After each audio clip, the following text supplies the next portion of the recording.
Crimestoppers, the social experiment that killed Michel Vienneau.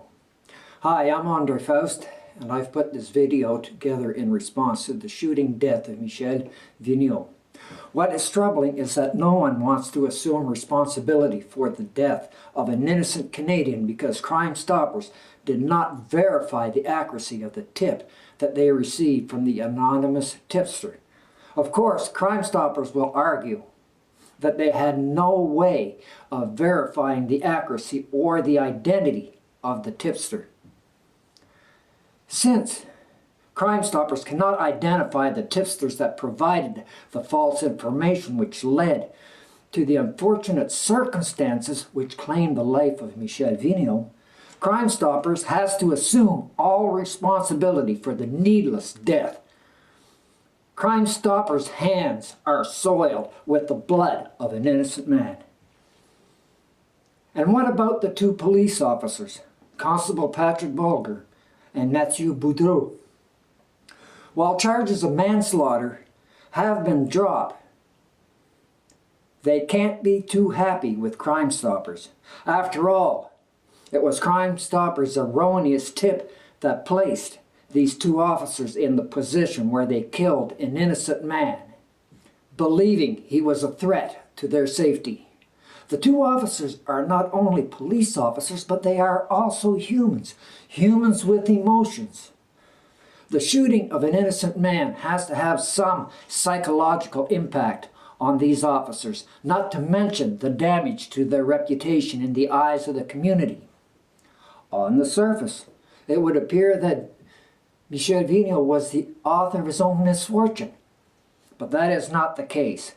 To understand what went down, you have to view it from several reference points.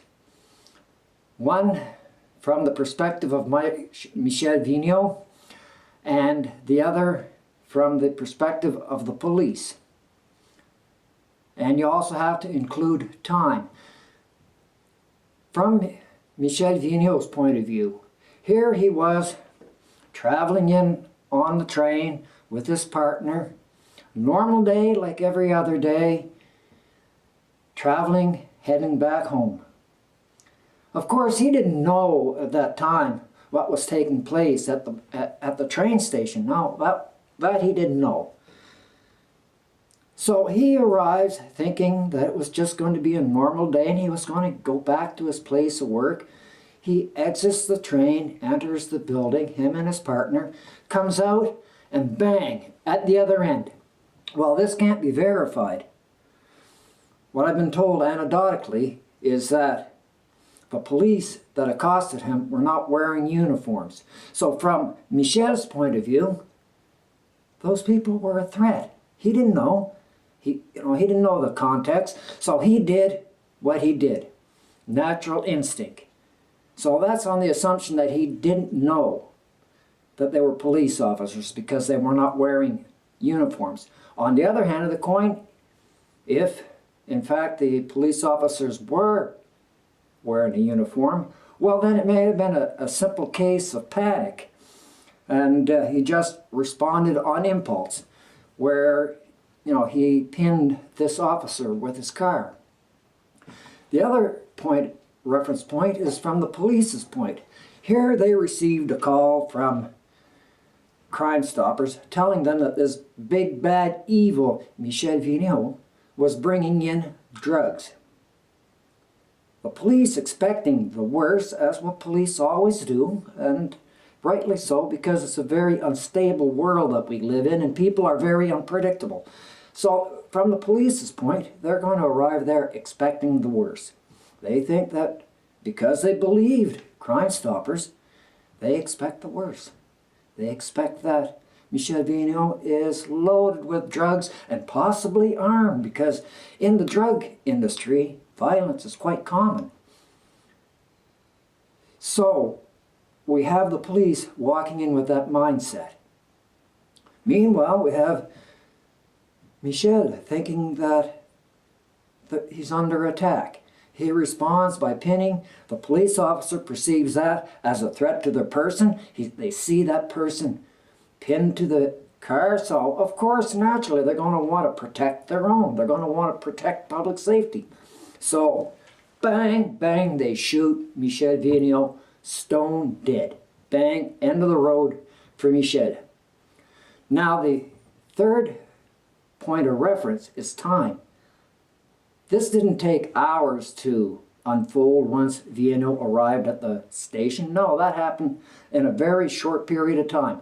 Since we don't have the information because the charges were dropped, we don't know what the actual time was, but I suspect it was all this went down in a matter of minutes. So neither of the parties had really a chance to get philosophical over the situation. Both parties acted instinctively, which is part of our survival mechanisms that's built into us. The problem that Crimestoppers has to face is that there are too many vicious people out there. There are people that wish to do harm to other people by any means necessary. Crimestopper becomes that nice tool because Crimestopper, there's an anonymity. You can call them and you can say anything about anyone, and you don't have to worry about any repercussions because you're anonymous. No one knows who you are. Even Crimestoppers say they don't keep track. Go onto their website, look at the page. It'll tell you right there, you know, that you're totally anonymous. They don't keep record of anything. They identify you as a tipster, so they don't give away gender, blah, blah, woof, woof. It all goes on, goes on. You know, and, you know, that's the anonymity. Now, Crimestoppers does recognize that there are some malicious people out there that may use their service for wrongful purposes. So I'm going to read this right out. And this comes right from the Crimestopper websites. Okay.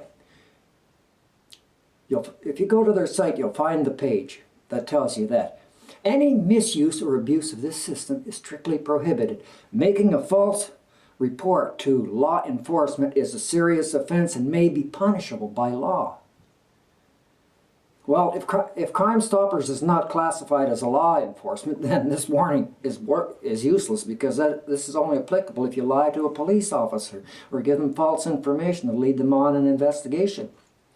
Now, on the other hand, if Crimestoppers is recognized as a law enforcement agency, how in the hell are they going to, you know, find the person if the person's anonymous? So there's a conflict. There's a problem there. On one hand, they're saying you're anonymous, so you can't be detected. On the other hand, they're saying that if you do give misinformation, you can be charged. Well, come on now, logic tells you they can't be both. It has to be one or the other, right? So if they do keep track, then this whole anonymity thing is bullshit. And the Vienneau family should be able to find out who did that false claim that claimed the life of Michel Vienneau. So in conclusion, if Crimestoppers cannot provide the identity to the person who gave them the false information which led to Vienneau's death, then Crimestoppers has to assume responsibility and pay out damage both to the police officers for psychological damages and loss of reputation in the community, and to the Vienneau family for killing Michel Vienneau. If Crimestoppers cannot accept responsibility, then shut Crimestoppers of New Brunswick down. End of game. Kaput.